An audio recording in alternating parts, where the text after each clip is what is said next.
5 سال کے اندر جب آپ کے 5 سال پورے ہو گئے پاکستان تحریک انصاف کے، آپ نے انٹرا پارٹی الیکشن کروانا تھا، تو 5 سال کے بعد آپ کا الیکشن ایکسیپٹ نہیں ہوا، تو آپ نے دوسرا انٹرا پارٹی الیکشن کیوں کروا دیا؟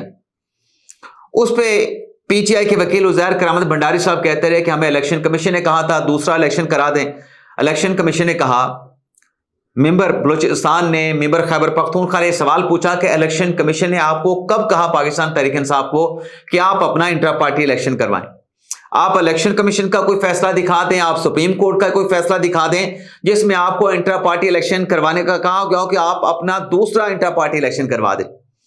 اب یہ جو ناظرین سوالات آ رہے ہیں الیکشن کمیشن کے، جس پر پی ٹی آئی کے وکیل نے یہ جواب دیا کہ جب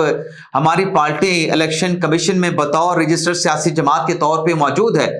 تو ہم نے ایک جنرل باڈی کا اجلاس بلا کے، کیونکہ ہمارا انتظامی تنظیمی سٹرکچر موجود نہیں تھا، تو ہم نے انٹرا پارٹی الیکشن کرا دیا۔ اور انہوں نے کہا کہ یہ بات بالکل ٹھیک ہے کہ الیکشن کمیشن نے ہمیں نہیں کہا کہ آپ اپنا اگلا انٹرا پارٹی الیکشن کرا دیں، سپریم کورٹ نے بھی ایسی ڈائریکشن پاس نہیں کی، لیکن جب ایک پارٹی رجسٹرڈ موجود ہے تو اس کا انٹرا پارٹی الیکشن تو ہونا ہی ہونا انتظامی سٹرکچر کے لیے۔ لیکن الیکشن کمیشن کے سوالات سے بظاہر ایسا لگتا ہے کہ بات کسی اور طرف جا رہی ہے، اور وہ بات ایک خدشہ جو ایک یا خطرہ نظر آ رہا ہے، اس میں ایسا لگتا ہے کہ شاید پاکستان تحریک انصاف کو بطور سیاسی جماعت الیکشن کمیشن ڈیزالو بھی نہ کر دے۔ ماضی میں ایسا ہوا ہے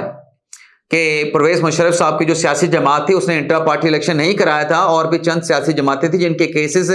پچھلے سال سپریم کورٹ میں زیر سماعت آئے، ان کو الیکشن کمیشن نے بطور سیاسی جماعت جو کہ رجسٹرڈ تھی ان کی رجسٹریشن ختم کر دی تھی۔ تو بظاہر ایسا لگ رہا ہے جو پی ٹی آئی کا انٹر پارٹی کا الیکشن ہے وہ کہیں اس جانب الیکشن کمیشن کا فیصلہ نہ آ جائے کہ پی ٹی آئی اب بطور سیاسی جماعت وجود نہیں رکھتی، بطور سیاسی جماعت جو ہے وہ یہ ختم ہو چکی ہے۔ تو جب میں پروگرام ریکارڈ کر رہا ہوں تو اس وقت تک تو الیکشن کمیشن کا کوئی فیصلہ نہیں آیا تھا، لیکن آج کے جو سوالات تھے الیکشن کمیشن کے وہ بڑے سخت تھے، اور سوالات جو ہیں وہ پی ٹی آئی کے وجود کے اوپر سوالات اٹھا رہے ہیں کہ یہ آپ نے کیسے الیکشن کرا دیا۔ تو دیکھتے ہیں اس میں فردر کیا خبر سامنے آتی ہے، لیکن ناظرین جاننے سے پہلے جو ایک اور اہم معاملہ ہے نہروں کی تعمیر کے حوالے سے، اب اس پہ پنجاب کی طرف سے اپنی وضاحت پیش کی جا رہی ہے، سندھ کی طرف سے کہا جا رہا ہے کہ اپنے صوبے کا پانی ہم کسی کو چوری کرنے نہیں دیں گے۔ اب ناظرین اس لڑائی میں یہ جو الزامات کی بھرمار ہو رہی ہے، ماضی میں ہم نے یہ سب کچھ بھگتا ہے، بلکہ پاکستان نے بھگتا ہے۔ جب کالا باغ ڈیم تعمیر کرنا تھا تو وہ سیاسی بیانات کی، سیاسی لڑائی کی نظر ہو گیا تھا، اور اس ڈیم کو تعمیر ہم نہیں کر سکے تھے۔ اب یہ جو نہروں کی تعمیر ہونی ہے، 6 جو نہریں ہیں اس میں ایک نہر پنجاب کی ہے، ایم ایس نہر ہے، محفوظ شہید کنال کا نام ہے، اس نہر کو دیا گیا ہے۔ اب یہ نہر سب سے پہلے جو ایک غلط فہمی پیدا کی جا رہی ہے سیاسی لڑائی میں، سیاسی بیانات کی آڑ میں، کہ اس سے دریائے سندھ کا پانی چوری ہوگا۔ یہ نہر محفوظ کنال شہید جو نہر ہے یہ دریائے ستلج پہ تعمیر کی جائے گی، دریائے ستلج پہ۔ اور یہ جو دریائے ستلج ہے، جو معاہدہ ہوا تھا پاکستان کا بھارت کے ساتھ، اس معاہدے کے نتیجے میں اب دریائے ستلج کا پانی بھارت استعمال کرتا ہے۔ دریائے ستلج میں صرف وہی پانی آتا ہے جو مونسون بارشوں کے نتیجے میں یا پھر جو اضافی پانی بھارت کی جانب سے چھوڑ دیا جائے، اس اضافی پانی اور مونسون کی بارشوں کا پانی جو ہے یہ نہر استعمال کرے گی محفوظ شہید کنال میں، بارشوں کا پانی اور بھارت کی جانب سے اضافی چھوڑا گیا پانی جو ہے استعمال کیا جائے گا۔ اور یہ جو نہر نکلے گی، اس نہر کے نتیجے میں ناظرین جو چولستان کا 12 لاکھ ایکڑ بنجر جو زمین ہے اس کو آباد کیا جائے گا۔ اور یہ جو گرین انیشیٹو کے نام سے ایک پلان نہروں کی تعمیر کا بنایا گیا ہے، اس میں 6 نہریں بننی ہیں۔ ایسا منصوبہ بھارت میں بھی اندرا گاندھی نے بنایا تھا، اور اس منصوبے کے تحت بھارت نے اپنے 31 لاکھ ایکڑ بنجر زمینوں کو سیراب کیا تھا، اور زرعی انقلاب بھارت میں آیا تھا۔ تو پاکستان میں بھی ایسا زرعی انقلاب لانے کا یہ پلان ہے، گرین انیشیٹو پروگرام اس کو نام دیا گیا ہے۔ تو پہلی جو غلط فہمی اس ایک کنال کو جو متنازع بنایا جا رہا ہے کہ دریائے سندھ پہ تعمیر ہوگی، تو یہ دریائے سندھ پہ تعمیر نہیں ہو رہی۔ دوسری بات یہ ہے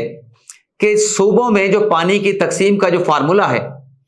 1991 کا جو عرصہ ایکٹ ہے اس میں وہ فارمولا طے کر دیا گیا ہے کہ پنجاب کو کتنا پانی ملے گا، سندھ کو کتنا پانی ملے گا، بلوچستان اور KPK کو کتنا پانی ملے گا۔ اب نئی نہروں کی تعمیر کا جو بھی پلان ہے اس پلان کے مطابق تمام صوبوں کو اس کا اپنا اپنا پانی ملے گا، کسی صوبے کا پانی جو ہے نہ چوری کیا جائے گا نہ اضافی طور پہ لیا جائے گا۔ یعنی نواز شریف کا جب دور حکومت تھا 1991 کا، جس پر تمام صوبوں کا اتفاق موجود ہے کہ عرصہ ایکٹ کے تحت صوبوں میں پانی تقسیم کیا جائے گا، اسی کے مطابق ہی پانی صوبوں میں دیا جائے گا۔ اب اس میں الزام لگ سکتا ہے کہ پنجاب سندھ کا پانی چوری کر سکتا ہے، لیکن کیسے چوری ہو سکتا ہے؟ 23 بلین کا ایک پروجیکٹ بھی لایا جا رہا ہے ارساق وابڈا کی طرف سے۔ اب وہ 23 بلین کا ناظرین منصوبہ کیا ہے؟ اس میں 27 مقامات پر جہاں سے پانی کا اخراج ہوتا ہے، صوبوں کو پانی جو ہے وہ تقسیم کیا جاتا ہے، صوبوں کو پانی فراہم کیا جاتا ہے، 23 یا 24 بلین کا ایک منصوبہ بنایا گیا جس میں 27 مقامات پر جو ہے وہ ٹیلی میٹری سسٹم، ایڈوانس ٹیلی میٹری سسٹم لگایا جائے گا، جس کے تحت جو ہے ڈیجیٹل اور سیٹلائٹ نگرانی ہوگی کہ کس صوبے کو کتنا پانی جا چکا ہے، کون سا صوبہ کتنا پانی اپنا کنزیوم کر چکا ہے۔ تو جب یہ سسٹم جو کہ 23 یا 24 بلین کی لاگت سے لگے گا، جس میں ساری ڈیجیٹل مانیٹرنگ ہو رہی ہوگی، سیٹلائٹ مانیٹرنگ ہو رہی ہوگی، جس میں کوئی ہیرا پھیری نہیں ہو سکتی، کوئی گڑبڑ نہیں ہو سکتی، تو پنجاب کسی صوبے کا پانی کیسے چوری کر سکتا ہے، یا سندھ کسی صوبے کا پانی کیسے زیادہ استعمال کر سکتا ہے، بلوچستان کے حصے میں کیسے پانی زیادہ چلا جائے گا؟ تو یہ ممکن ہی نہیں ہے۔ تو میرے خیال سے یہ جو نہروں کی تعمیر کے اوپر جو سیاسی لڑائیاں چل رہی ہیں، اس پہ ہمیں ہوش کے ناخن لینا چاہیے۔ اگر پنجاب اپنے پانی کے حصے سے کوئی نہر تعمیر کرنا جا رہا ہے اور اس نہر کی تعمیر کے نتیجے میں 3 رابطہ نہریں وہ بھی بحال ہوتی ہیں، تو پھر اس سے پاکستان کا ہی فائدہ ہوگا، پاکستان کا زرعی انقلاب آئے گا۔ اگر پنجاب میں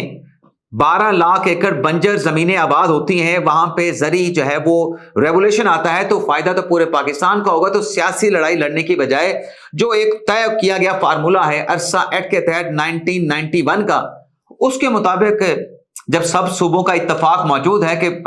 ہر صوبے کو اتنا اتنا حصہ ملے گا، تو پھر لڑائی کس بات کی ہے؟